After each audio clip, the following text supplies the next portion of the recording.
Sejarah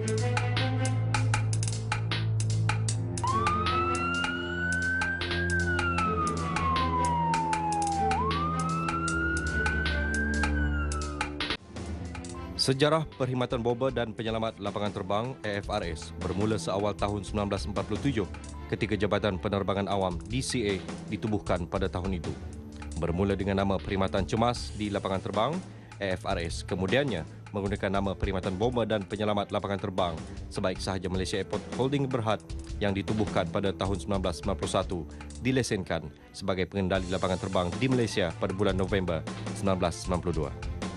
AFRS kini mempunyai 906 pegawai dan anggota di seluruh negara, bertugas di kesemua 39 lapangan terbang di bawah kendalian MHB kecuali di Lapangan Terbang Antarabangsa Senai, Johor Bahru, Lapangan Terbang Tanjung Manis, Mukah, Sarawak dan Lapangan Terbang Kerteh, Terengganu.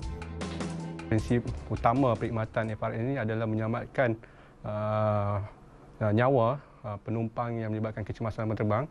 Dari segi kemahiran, pengetahuan dan latihan, kaki tangan iaitu anggota dan pegawai AFRS ini, spesialis dia ataupun kemahiran dia lebih kepada teknik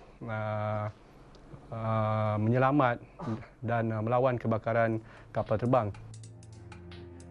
Pasukan AFRS mempunyai kepakaran mengendalikan kes kecemasan melibatkan kapal terbang dan lapangan terbang. Antara bidang kepakaran pasukan AFRS selain kebakaran dan kecemasan melibatkan kapal terbang dan lapangan terbang adalah ancaman pengganas, rampasan kapal terbang, ancaman bom, kecemasan bahan berbahaya atau hazmat serta ancaman penularan wabak serta penyakit berbahaya. Bagi lapangan terbang yang beroperasi berhampiran laut atau kawasan berair, pasukan AFRS juga dilengkapi pengetahuan mengenai prosedur kecemasan di laut dan air. Di Lapangan Terbang Antarabangsa Kuala Lumpur KLIA dan Lapangan Terbang Antarabangsa Kuala Lumpur 2 KLIA 2, pasukan AFRS bertugas 24 jam sehari.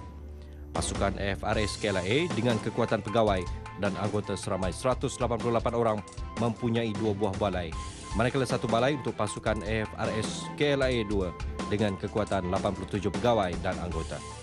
Setiap balai ini bertanggungjawab menjaga satu landasan sejauh 4 km. Untuk memastikan kemahiran dan kecekapan anggota sentiasa berada di paras optimum, latihan melibatkan senario kebakaran kapal terbang sering diadakan.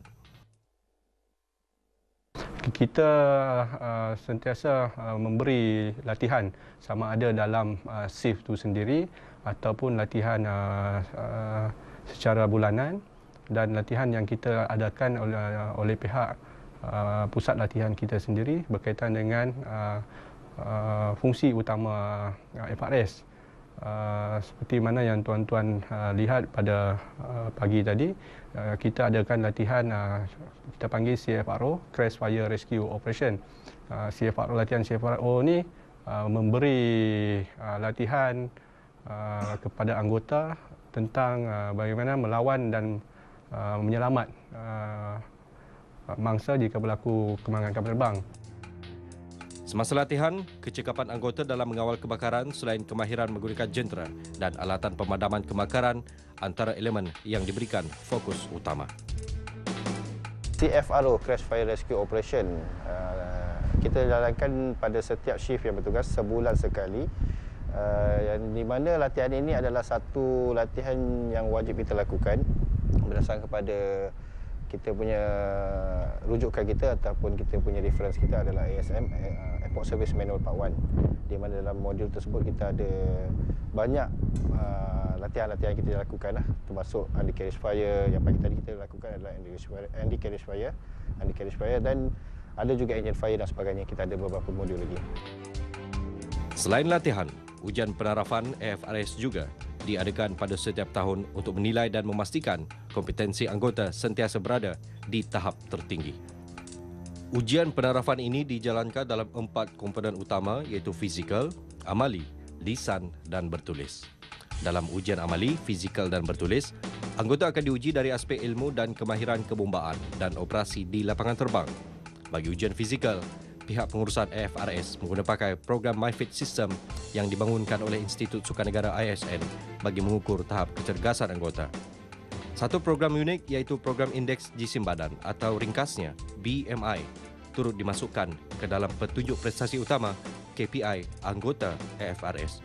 Melalui program ini, anggota yang mempunyai catatan BMI yang tidak ideal akan dimasukkan dalam program latihan khas bagi mengurangkan berat mereka. AFRS menggunakan jentera khas bagi memadamkan kebakaran yang dipanggil Rosenbauer Panther Airport Firefighting Vehicles buatan Austria.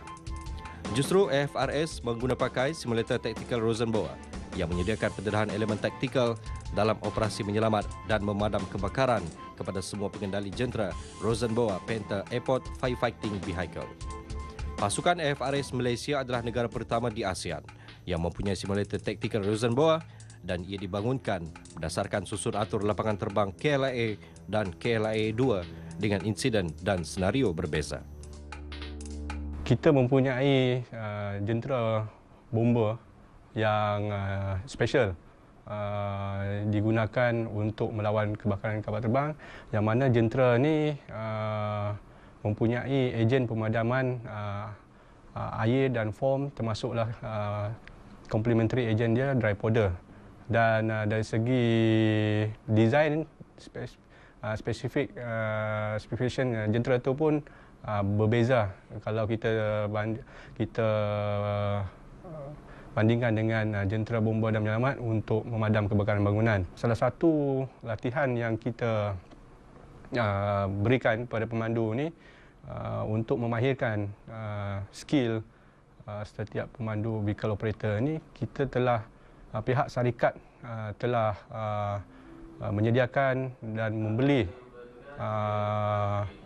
tactical simulator Rosenbauer. Kelebihan dengan adanya simulator ni sama jugalah macam mana pilot tu menjalankan flight simulator, dan yang ini simulator ni akan memberi kemahiran kepada vehicle operator kita, pemandu kita secara visual, tetapi dari segi kabin, ruang tu adalah menggunakan kabin jentera yang sebenar. Dan dengan adanya simulator ni, kita boleh menjalankan pelbagai jenis-jenis senario dia, kecemasan. AFRS sentiasa berusaha memperkasakan kebakaran dan menaikkan imej pasukan sekaligus mensasarkan untuk mencapai kecemerlangan dan piawaian yang ditetapkan oleh Pertubuhan Penerbangan Awam Antarabangsa ICAO. Pada masa akan datang kita bercadang untuk memberikan latihan kepada organisasi-organisasi luar negara, ya. We want to be the ICAO certified Center of Excellence for at least for Southeast Asia punya region, kan. Sekarang ni banyak macam negara-negara ketiga yang they send to Singapore, kan. So we want to champion this training within Southeast Asia punya region. Bercadang, ya, untuk mewujudkan unit elite, ya, di mana kalau kita tengok kemalangan yang melibatkan pesawat terbang ni, ya, terjadi di kawasan-kawasan yang remote, ya, kawasan-kawasan yang susah untuk sampai, ya. Jadinya kita bercadang untuk mewujudkan satu pasukan elit di mana pasukan ni akan digerakkan untuk kemalangan-kemalangan yang berlaku di kawasan-kawasan yang sukar, ya, di perairan ataupun di dalam hutan belantara.